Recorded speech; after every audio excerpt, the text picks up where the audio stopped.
Sel merupakan bentuk dasar dari kehidupan yang membentuk seluruh makhluk hidup di bumi, termasuk pada manusia. Pada awalnya, manusia berasal dari satu sel. Sel tersebut akan mengalami pembelahan. Rata-rata tubuh manusia mengandung 40 triliun sel dengan kurang lebih 200 jenis yang berbeda. Jenis-jenis sel tersebut akan membentuk bagian tubuh yang berbeda-beda juga. Hal yang sama juga terjadi pada tumbuhan dan hewan. Lalu, apa sih sebenarnya pembelahan sel itu? Melansir dari Ensiklopedia Britannica pada tahun 2020, pengertian pembelahan sel adalah proses reproduksi yang dilakukan oleh sel. Proses ini dilakukan dengan menduplikasi seluruh isi sel untuk membentuk anak sel baru dengan membelah diri. Tujuan sel mengalami pembelahan yaitu yang pertama, pertumbuhan. Makhluk hidup dapat bertumbuh karena sel-selnya bertambah banyak. Semakin banyak sel dalam makhluk hidup, maka semakin besar ukuran makhluk hidup itu. 2. Perbaikan. Ketika tubuh terluka, setelah beberapa waktu bagian tubuh yang luka akan menutup seperti semula. Pada bagian tubuh yang terluka, sesungguhnya terjadi kerusakan jaringan. Perbaikan kerusakan jaringan pada tubuh merupakan hasil proses pembelahan sel. 3. Reproduksi atau perkembangbiakan. Salah satu ciri makhluk hidup adalah berkembang biak untuk melestarikan keturunannya dengan beranak, bertelur, dan lain-lain. Apa aja sih jenis-jenis pembelahan sel? Pembelahan sel terbagi menjadi 3 jenis. Yang pertama, pembelahan mitosis. Pembelahan ini terjadi pada semua sel-sel tubuh. Yang kedua, pembelahan meiosis. Pembelahan ini terjadi pada organ kelamin. Yang ketiga, ada pembelahan amitosis. Pembelahan ini terjadi pada organisme uniseluler. Pembelahan mitosis terjadi pada sel-sel tubuh atau sel somatik makhluk hidup. Pada pembelahan ini dihasilkan sel anak yang mempunyai jumlah kromosom sama dengan kromosom sel induk. Pembelahan mitosis adalah tipe pembelahan sel yang menghasilkan 2 sel anakan. Sel anakan ini mempunyai karakter identik secara genetik dengan sel induk. Artinya, kedua sel anakan yang terbentuk mempunyai susunan genetik sama, termasuk sama jumlah kromosom dengan induk. Jumlah kromosom yang dimiliki oleh sel anakan adalah 2N atau disebut dengan diploid. Sel diploid adalah sel-sel yang kromosomnya berpasangan. Pembelahan ini sendiri bertujuan mengganti atau memperbaiki jaringan tubuh yang sudah rusak. Ciri-ciri pembelahan mitosis. 1. Proses pembelahan mitosis berlangsung di sel-sel tubuh. 2. Menghasilkan 2 sel anakan yang sifatnya identik dengan sel induknya. 3. Terdiri dari 4 fase, yaitu profase, metafase, anafase, dan telofase. 4. Sel anak memiliki jumlah kromosom yang sama dengan jumlah kromosom induknya, serta sel anak mampu untuk membelah lagi. 5. Pada usia muda, dewasa, dan tua, pembelahan mitosis dapat terjadi. Pembelahan mitosis melalui tahap-tahap yang teratur, yaitu profase, metafase, anafase, dan telofase.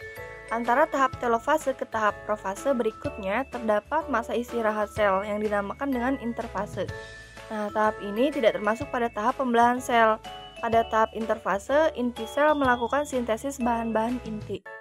Pada tahap profase, kromatin mengalami kondensasi membentuk kromosom. Kromosom cepat memendek dan menjadi lebih tebal. Tiap kromosom terdiri atas 2 kromatid yang dihubungkan oleh sebuah sentromer. Nukleolus dan membran inti menghilang, akhir profase terbentuklah spindel. Pada tahap metafase, kedua kromatid dalam satu kromosom sering disebut kromatid kakak beradik, masih dihubungkan oleh satu sentromer dan terletak di bidang ekuator sel. Kromosom berada di tengah bidang ekuator. Pada tahap anafase, kedua kromatid memisahkan diri dan masing-masing bergerak sebagai kromosom anakan menuju kutub dari spindel yang berlawanan letaknya. Proses ini didahului oleh membelahnya sentromer menjadi 2 bagian. Fase ini menyelesaikan pembagian jumlah kromosom secara kuantitatif sama ke dalam sel anakan. Kecuali itu juga berlangsung pembagian bahan genetik secara kualitatif sama. Datangnya kromosom anakan di kutub spindel merupakan tanda dimulainya telofase. Terbentuknya membran inti baru, anak inti baru, dan menghilangnya spindel terjadi selama fase ini. Dengan terbentuknya 2 buah inti baru, maka di tengah sel terbentuk dinding yang baru. Pembelahan meiosis. Pembelahan meiosis hanya terjadi pada organ kelamin. Pembelahan meiosis berfungsi menghasilkan sel gamet, sel telur, dan sel sperma. Melalui pembelahan ini akan dihasilkan sel anak yang mempunyai kromosom setengah dari kromosom sel induk. Belahan meiosis adalah pembelahan sel yang menghasilkan 4 sel anakan yang masing-masing sel memiliki separuh dari jumlah kromosom sel induk. Jumlah kromosom yang dimiliki oleh sel anakan adalah N atau disebut dengan haploid. Pembelahan sel meiosis disebut juga sebagai pembelahan reduksi. Ciri-ciri pembelahan meiosis. Ciri utama dari meiosis adalah prosesnya terjadi dalam 2 tahapan.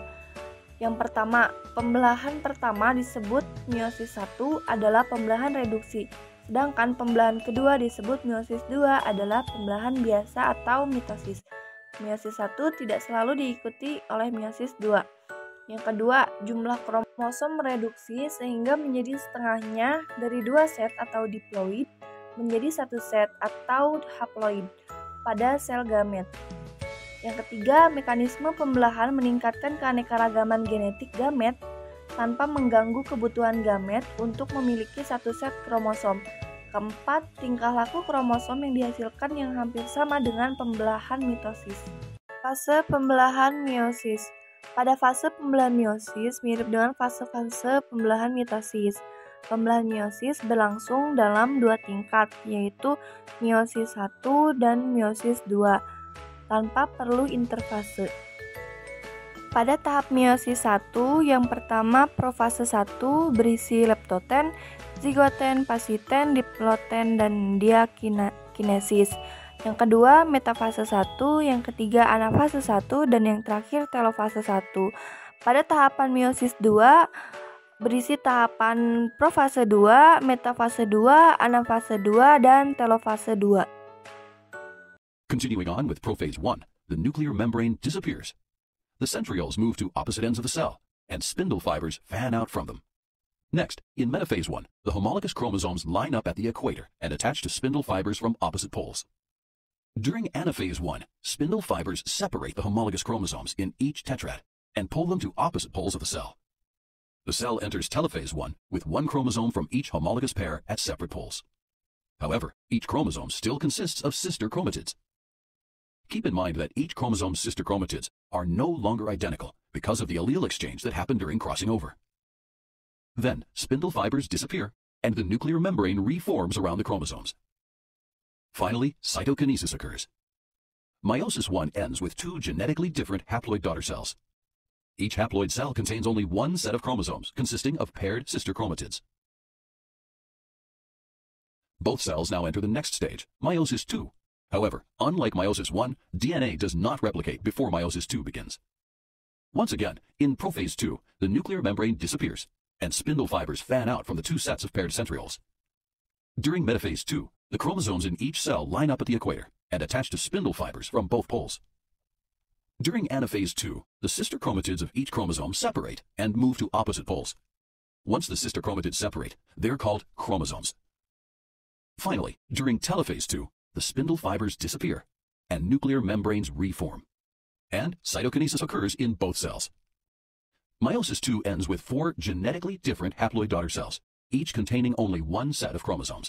Pembelahan amitosis. Pembelahan amitosis umumnya terjadi pada organisme uniseluler, yaitu organisme yang hanya tersusun oleh 1 sel seperti bakteri dan cyanobactery. Pembelahan amitosis adalah pembelahan yang spontan, di mana sel langsung membelah menjadi 2. Terjadi secara spontan karena organisme uniseluler seperti bakteri dan cyanobactery, sel prokaryotik yang tidak memiliki membran inti. Pembelahan amitosis memiliki ciri khusus, yaitu pembelahan sel secara langsung atau spontan tanpa melalui tahap-tahap pembelahan. Dari 1 sel membelah menjadi 2 sel. Pembelahan amitosis disebut juga sebagai pembelahan biner. Mekanisme pembelahan amitosis. Bagaimana sih proses sel bakteri dan cyanobactery membelah diri? Nah, yang pertama, kromosom-kromosom pada bakteri atau cyanobactery harus menggandakan diri terlebih dahulu. Caranya dengan menempel ke membran plasma dan melakukan proses penggandaan yang disebut duplikasi. Di saat yang sama, sel bakteri atau cyanobactery ikut memanjang dan bagian tengahnya melekuk ke dalam, membagi sel menjadi 2. Setelah itu, tiap kromosom akan terbagi ke masing-masing calon sel baru. Terakhir, akan terbentuk sekat dan kedua calon sel itu akan berpisah. Bacteria reproduce very simply and rapidly by doubling their contents and splitting in two. Just one bacterium, dividing every 20 minutes, could produce nearly 5,000 billion bacteria in one day. Selanjutnya yaitu perbedaan mitosis, meiosis, dan amitosis.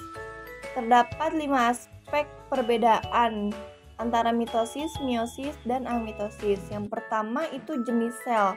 Pada mitosis jenis sel eukariotik, pada meiosis gamet, dan pada amitosis uniseluler. Yang kedua yaitu tahapan pembelahan. Pada mitosis terdapat 4 tahapan, pada meiosis terdapat 2 tahapan yaitu meiosis 1 dan meiosis 2, dan pada amitosis terdapat 1 tahapan. Yang ketiga ada replikasi DNA. Pada mitosis dan meiosis terdapat replikasi DNA, sedangkan pada amitosis tidak ada. Selanjutnya yaitu tujuan. Pada mitosis tujuannya yaitu pembaruan dan pemeliharaan organisme. Pada meiosis yaitu reproduksi seksual, dan pada amitosis yaitu bertujuan untuk reproduksi aseksual. Yang terakhir yaitu variasi genetik.